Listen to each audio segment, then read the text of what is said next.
What if I told you that a simple $1 coin, or even a 50-cent piece, sitting in your drawer right now, could be worth way more than face value? Today, we're diving into two of America's most iconic bicentennial coins, the 1776 to 1976 D Eisenhower Dollar and the 1776 to 1976 D Kennedy half dollar, minted to celebrate 200 years of American independence. But here's the exciting part. While millions were made, certain rare varieties, high-grade conditions, and error coins have sold for surprising amounts. In this video, you'll discover what makes these coins special, the rare features collectors hunt for, how much they're really worth today, and how to tell if you have a valuable one. Before you spend that spare change, watch this first. You might be holding a hidden treasure. Let's get started.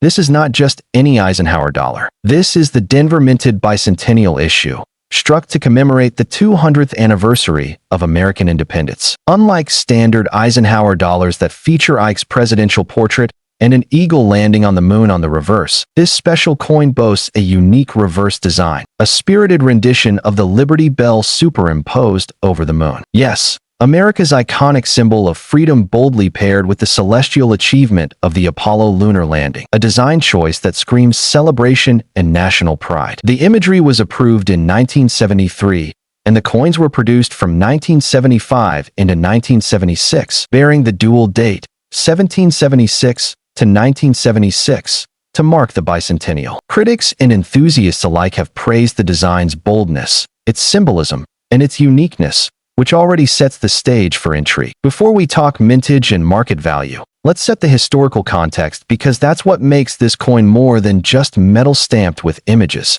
It embodies an era of reflection, ambition, and national identity. The United States was preparing for its bicentennial celebration, a once-in-a-lifetime commemoration of 200 years since the Declaration of Independence, with events, parades, reenactments, and cultural ceremonies scheduled across the nation. The U.S. Mint had a unique opportunity: craft a coin that felt both patriotic and emblematic of contemporary American achievement. Enter the bicentennial Eisenhower dollar. These coins were minted in Philadelphia, Denver, and for collectors, in San Francisco. What made them instantly iconic was not only the date, but the new reverse design by sculptor Dennis R. Williams, featuring a bold, centered Liberty Bell with a crisp, lunar backdrop. The design was both a nod to the founding ideals of liberty and an acknowledgement of the technological pinnacle reached just a few short years earlier with the Apollo missions. Now let's get into the nitty-gritty that collectors live for: mintage numbers and production details. The 1776-1976 D Eisenhower $1 was struck at the Denver Mint, and unlike typical Eisenhower dollars, it does not carry the usual single-year date of strike. Instead, every bicentennial Eisenhower dollar, whether from Philadelphia, Denver, or San Francisco, carries the dual date, 1776 to 1976. For Denver specifically, hundreds of millions were struck for circulation, which on the surface might make you think these coins are common. And in terms of sheer numbers, that's true. Over 533 million pieces were produced at Denver for general circulation. But here's where things get interesting. What most collectors are not talking about are the rarities and valuable varieties hidden within these massive mintage figures. Because when you look up close at strike quality, die pairs, planchet condition, and errors, a world of value appears that goes well beyond face value. First, let's acknowledge the basic collector categories. There are circulation strikes, the coins you might find in pocket change if you were lucky. There are mint set examples, those coins that were specially selected and packaged by the U.S. Mint for collectors in annual uncirculated sets. There are also proof issues from the San Francisco Mint, struck on specially polished planchets. But for the Denver bicentennial, the coins most often talked about by serious collectors are high-grade uncirculated examples and error coins, particularly those with unusual striking characteristics that make them stand out from the pack. One of the most sought-after qualities in any Eisenhower dollar is full cartwheel, a term collectors use to describe a coin that exhibits perfect luster and mirror-like surfaces that reflect light in a dazzling way. Denver bicentennial dollars in brilliant uncirculated grades, especially those graded MS67 and above by professional grading services, command significant premiums. That's because although hundreds of millions were made, only a small fraction survived with no bag marks, contact marks, or wear. In the grading world, an MS70, A perfect coin with no visible flaws even under magnification is virtually a unicorn for modern issues like this one. In extremely fine condition, values may range from 5 to 15 pounds. But once we move into brilliant uncirculated territory, especially coins preserved in original mint sets or saved directly from banks, prices climb significantly. High-end uncirculated examples can sell for 20 to 50 pounds. Certified top-grade specimens graded by professional services can command even higher premiums, particularly if they exhibit exceptional luster and sharp strike detail.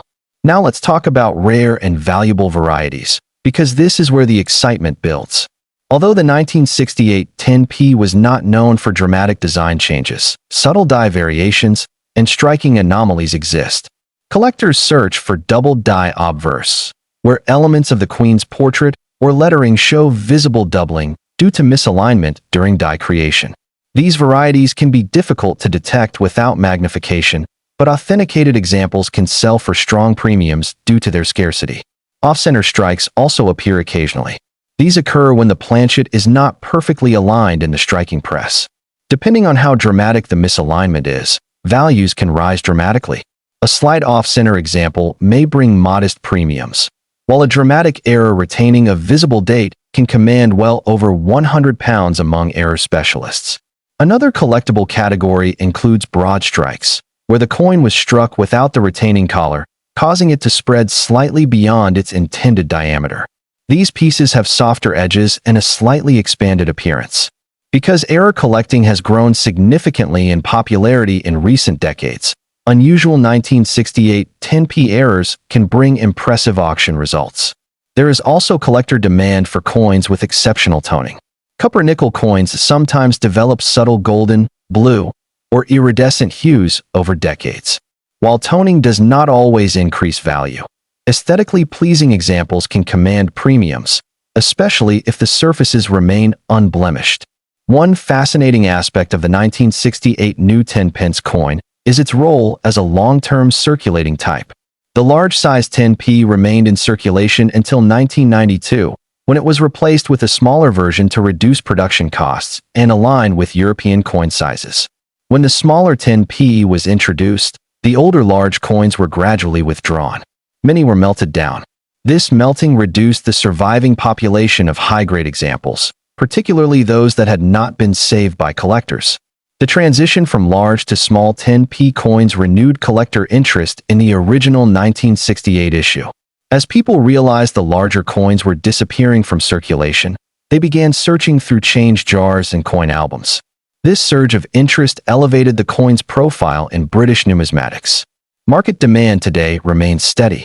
The 1968 10p appeals to multiple categories of collectors. Decimal transition specialists view it as a cornerstone piece. Elizabeth II portrait collectors appreciate it as part of the long-running Machin effigy series. Error collectors hunt for dramatic striking anomalies. And general British coin collectors include it in type sets representing the dawn of decimal Britain. Investment potential depends heavily on grade and rarity. Common circulated pieces are unlikely to skyrocket in value due to the high original mintage. However, premium uncirculated examples and verified error coins have shown consistent appreciation. As more collectors seek high-grade decimal-era coins, competition for the finest surviving specimens intensifies. Beyond numbers and prices, the true value of the 1968 Elizabeth II new 10-pence coin lies in its historical symbolism. It represents a moment when Britain modernized its economy while preserving continuity through design. The Crown Lion stood firm as the nation stepped into a new financial era. The youthful portrait of Queen Elizabeth II signaled stability during transformation. Few coins embody such a clear narrative of change balanced with tradition. When you hold this coin, you are holding the physical embodiment of decimal days preparation. You are touching a transitional artifact that eased millions of citizens into a simpler, more modern currency system. That historical weight adds emotional and cultural value that goes far beyond catalog listings. For collectors building a serious decimal-era set, securing a sharply struck, fully lustrous 1968 example is essential. For error specialists, careful inspection under magnification may reveal hidden treasures. And for long-term investors, focusing on top-grade certified pieces offers the strongest growth potential. The 1968 Elizabeth II new 10-pence coin may have started as a practical solution to monetary reform, but today it stands as one of the most important modern British coins. It bridges centuries of monetary tradition and signals the dawn of decimal Britain. Another reason collectors love the 1776-1976 D Bicentennial Dollar is its role in American coinage history. The U.S. Mint made a rare move by issuing a commemorative design across all denominations of circulating coinage, not just this dollar, but also the quarter and half dollar. This nationwide celebration in metal connects families, history buffs, and numismatists to a defining moment in American culture. So if you're watching this and thinking about buying, selling, or grading your own Denver Bicentennial Eisenhower Dollar, here's what to keep in mind. First, condition is king. Always have high-grade coins authenticated and graded by a reputable service like NGC or PCGS. Second, learn to identify key error types. Some of the most valuable coins hide in plain sight. Third, understand market trends. Prices fluctuate with collector demand, economic forces, and auction results. In closing, the 1776-1976 D Eisenhower $1 is far more than a piece of pocket change. It's a capsule of American history, a canvas of iconic symbolism, and a treasure trove of potential value for the informed collector. Its high mintage may make standard coins common, but the exciting world of high grades and rare varieties ensures that passion, rarity, and value continue to thrive around this remarkable coin.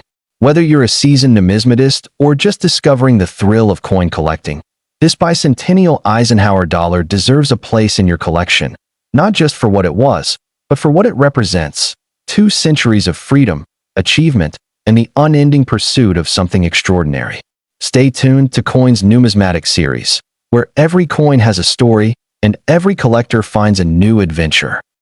This is the story, the history, the hidden details, and the real-world value of the 1776-1976 D. Kennedy Bicentennial Half Dollar. Let's uncover what makes this coin ordinary at first glance, yet extraordinary to collectors. 1776-1976 D. Kennedy Bicentennial Half Dollar. The 1776-1976 D. Kennedy Bicentennial Half Dollar was born from celebration. In the early 1970s, as the United States prepared to commemorate its 200th anniversary of independence, Congress sought a bold and symbolic way to mark the moment. The result was a sweeping redesign of the nation's circulating coinage. The quarter, half dollar, and dollar would all receive special bicentennial reverses dated 1776 to 1976, a dual date symbolizing 2 centuries of American history. The Kennedy half dollar itself had already become an emotional and historical artifact. First introduced in 1964 following the assassination of President John F. Kennedy, the coin carried a powerful sense of national mourning and remembrance. Designed by Chief Engraver Gilroy Roberts on the obverse and Frank Gasparo on the reverse, the original Kennedy half dollar featured a dignified portrait of the late president and the presidential seal. But for the bicentennial, the reverse would change dramatically. The United States Mint held a national design competition in 1973 to select the new reverse imagery. The winning design for the half dollar came from Seth G. Huntington, whose depiction of Independence Hall in Philadelphia was selected for its historical gravitas and architectural precision. Independence Hall, the very building where both the Declaration of Independence and the U.S. Constitution were debated and adopted, became the centerpiece of the bicentennial half dollar's reverse. The obverse retained Kennedy's portrait, still facing left, his hair carefully detailed, his expression resolute. Above his head, the word liberty stretches boldly, while the motto "I in God we trust" sits below his chin, split by the neckline truncation. The dual date 1776 to 1976 appears beneath the portrait, replacing the traditional single-year date. On coins minted at the Denver Mint, a small but crucial D mint mark appears just above the date, identifying its place of origin. The reverse is where the celebration truly lives. Independence Hall stands centered, its brick facade rendered in intricate relief. The clock tower rises with architectural clarity, and the building's symmetrical windows and arches reflect Huntington's attention to historical accuracy. Above the building, United States of America curves along the rim, while E pluribus unum is positioned above the structure. Below, half dollar anchors the denomination. The design feels formal, patriotic, and monumental, exactly as intended. Production of the bicentennial half dollar began in 1975. Interestingly, no half dollars dated 1975 were ever struck for circulation. Instead, all coins minted during both 1975 and 1976 bore the dual date 1776 to 1976. This means that every Denver minted bicentennial half dollar with the D mint mark could have been struck in either year, yet all share the same commemorative date. The mintage numbers for the 1776 to 1976 D Kennedy half dollar are staggering. The Denver Mint struck approximately 287,565,248 clad circulation coins. This massive output immediately tells us something important. This coin is not rare in circulated condition. In fact, it remains one of the most commonly encountered half dollars in circulation and collections today. The coin was struck in a standard copper-nickel clad composition for circulation, an outer layer of 75% copper and 25% nickel bonded to a pure copper core. This was the same metallic composition used for regular issue half dollars since 1971.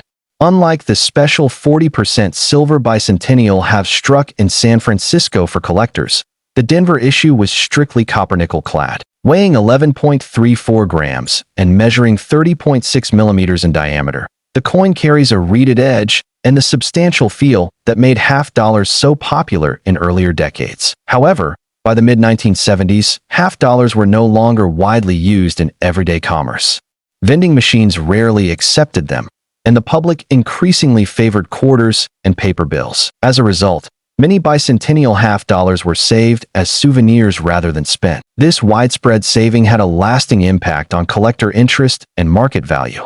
Because so many examples were preserved in uncirculated condition by patriotic Americans during the bicentennial celebration, high-grade coins are far more available than with many earlier issues. In circulated condition, the 1776 to 1976 D Kennedy half dollar typically holds only face value, 50 cents. Even lightly worn examples rarely command a premium due to their enormous mintage and availability. However, when we move into uncirculated grades, the picture changes slightly. In mint state 63 condition, these coins generally trade for around $2 to $4. In MS 65, values typically range from $5 to $10, depending on eye appeal and strike quality. The Denver Mint was known for producing coins with somewhat softer strikes during the 1970s, so sharply struck examples with strong detail in Kennedy's hair and crisp architectural lines on Independence Hall can command stronger premiums. At the highest certified levels, such as MS 67 or above, prices increase significantly. Superb gem examples graded MS 67 have sold for $50 to $100, and in rare cases even more when exceptional eye appeal and luster are present. Coins graded MS 68 are exceedingly scarce and can bring several $100s at auction.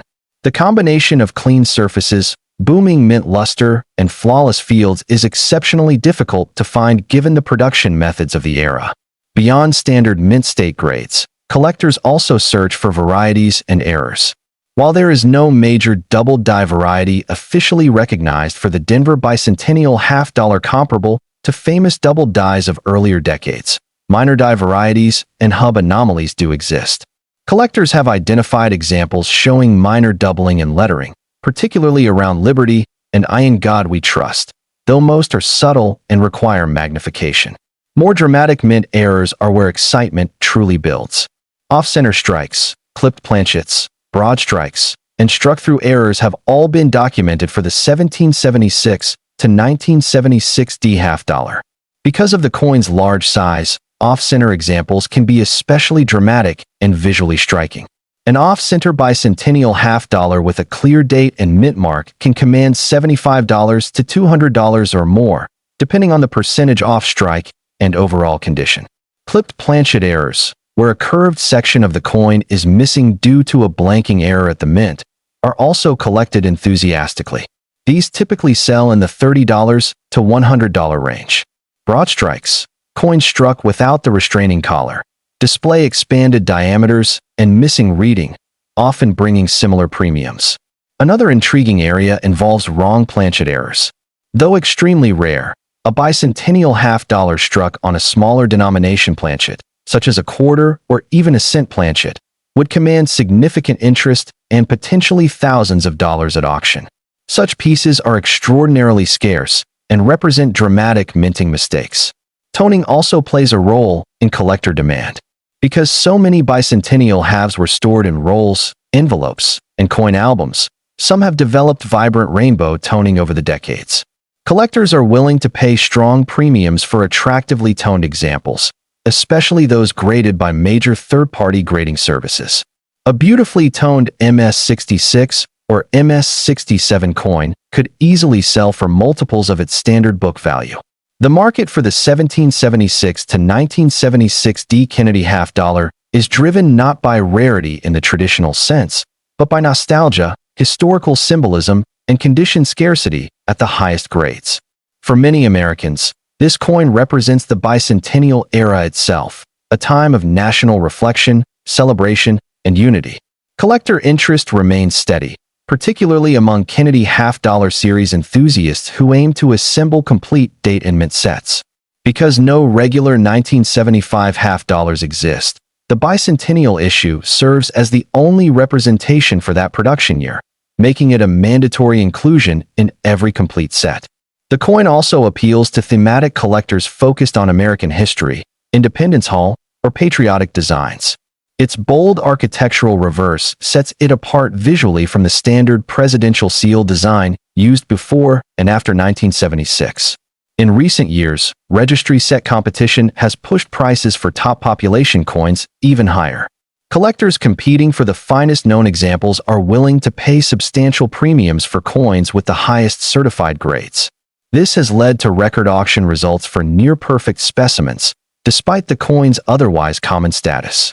When evaluating a 1776 to 1976 D Kennedy half-dollar, collectors should examine strike sharpness, surface preservation, luster quality, and eye appeal. Weakness in Kennedy's hair above the ear and flatness in the lines of Independence Hall are common. Clean fields free of contact marks are essential for higher mint state grades, as the coin's large surface area makes it particularly susceptible to bag marks. Despite its high mintage, this coin remains a fascinating intersection of modern minting, patriotic celebration, and numismatic opportunity. While most examples are worth modest premiums at best, the thrill lies in the hunt for pristine gems, dramatic mint errors, or beautifully toned survivors that stand out from the crowd. More than just a commemorative issue, the 1776 to 1976 D Kennedy Bicentennial half-dollar serves as a tangible reminder of America's 200th birthday. It connects the revolutionary spirit of 1776 with the modern optimism of 1976, captured forever in copper and nickel. And that's what makes this coin so compelling. It may not be rare in your pocket change. It may not contain silver. But in the right condition, with the right characteristics, and in the hands of the right collector, it can transform from a simple 50-cent piece into a prized and valuable artifact of American history.